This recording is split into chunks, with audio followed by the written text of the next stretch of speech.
Shalom. First and foremost, I want to give all praises, honor, and glory to Yahweh, Bahasham Yahweh Shai, Bahasham Recha Kodesh. Double honors to the elders and the apostles of Great Millstone, and peace and blessings to the elect. And today we're going to go into the book of Numbers, the 9th chapter.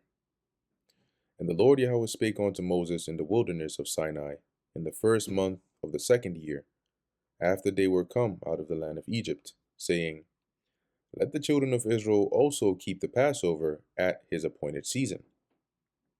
In the 14th day of this month at even, ye shall keep it in his appointed season, according to all the rites of it, and according to all the ceremonies thereof shall ye keep it.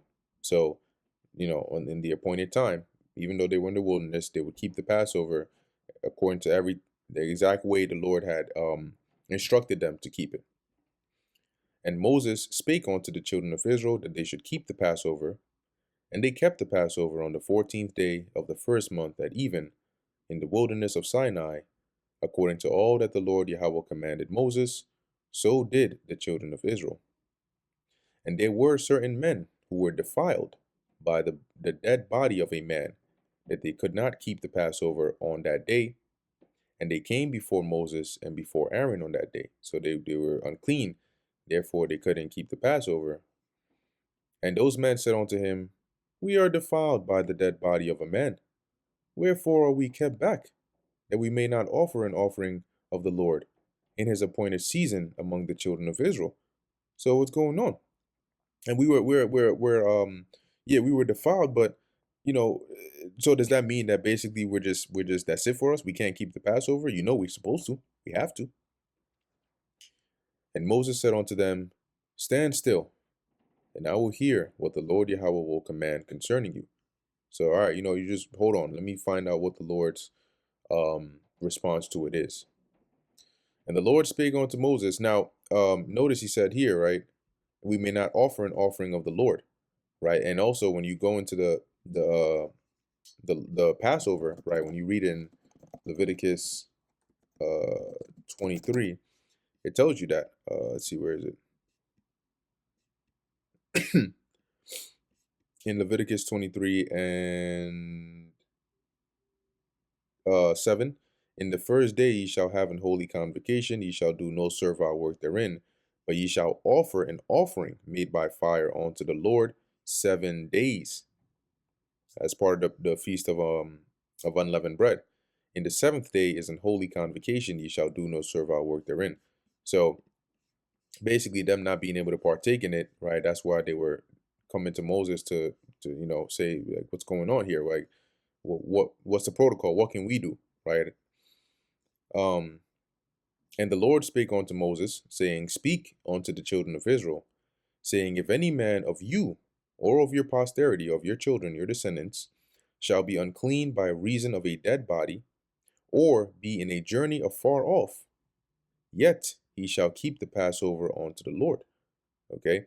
So, if something like this happens to one of your descendants or you, and you're not able to make it because you're in a far journey or somewhere you can't make it in time, or you're defiled by a dead body, you're still going to have to keep the Passover, but this is how it's going to go. The 14th day of the second month at even, they shall keep it, and eat it with unleavened bread and bitter herbs. They shall leave none of it until the morning, nor break any bone of it. According to all the ordinances of the Passover, they shall keep it. So they're going to follow all the rules, everything you're supposed to do to keep the Passover. They're going to do it, except they'll just do it the next month. All right. But the man that is clean and is not in a journey and forbeareth to keep the Passover. So if you just didn't keep it, and it's not like you had one of these excuses that were valid, even the same soul shall be cut off from among his people, because he brought not the offering of the Lord Yahweh in his appointed season, i.e., he didn't keep the Passover. That man shall bear his sin. So that's going to be upon him. That iniquity is going to be incurred on him, because that you don't have any excuse. And if a stranger shall sojourn among you, this is talking about an Israelite foreigner, right? That stranger, the word there is gar. And we read in Exodus, right, that a stranger shall not eat thereof of the Passover.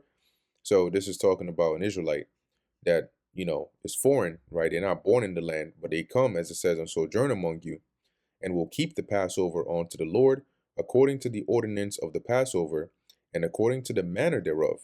So shall he do. Ye shall have one ordinance, both for the stranger and for him that was born in the land. So nothing changes just because they're foreign to the land. You're gonna basically keep the Passover the same way, or the same rules apply, to both.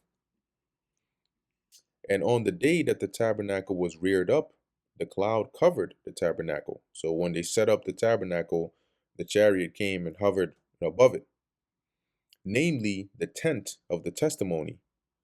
And at even there was upon the tabernacle, as it were, the appearance of fire. So above it, it would light up, and it would look like fire, because it'd be really bright until the morning. So it was always the cloud covered it by day, and the appearance of fire by night.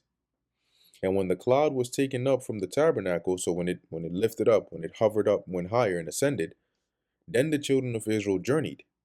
And in the place where the cloud abode, there the children of Israel pitched their tents.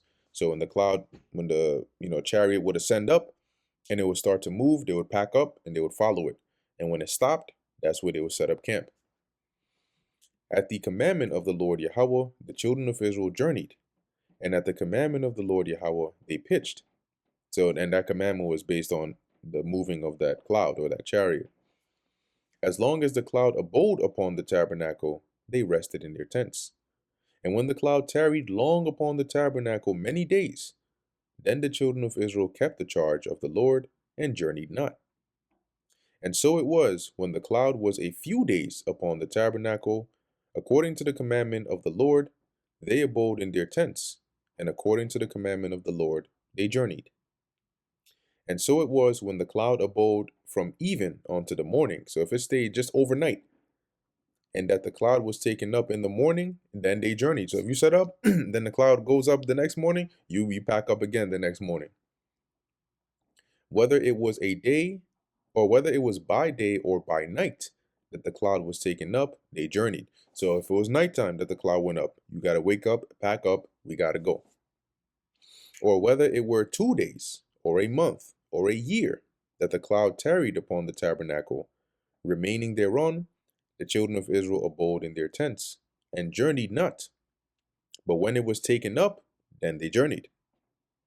At the commandment of the Lord, they rested in their tents, and at the commandment of the Lord, they journeyed. And once again, the commandment being, go based on what the cloud does. If it goes up and moves, you pack up and go. If it stops, you stop. They kept the charge of the Lord Yahweh at the commandment of the Lord by the hand of Moses. And that brings us to the end of the book of Numbers, the 9th chapter. Lord willing, that was edifying to the elect. In closing, I want to give all praises, honor, and glory to Yahweh, Bahasham Yahushai, Bahasham Ruach HaKodesh. And until next time, Shalom.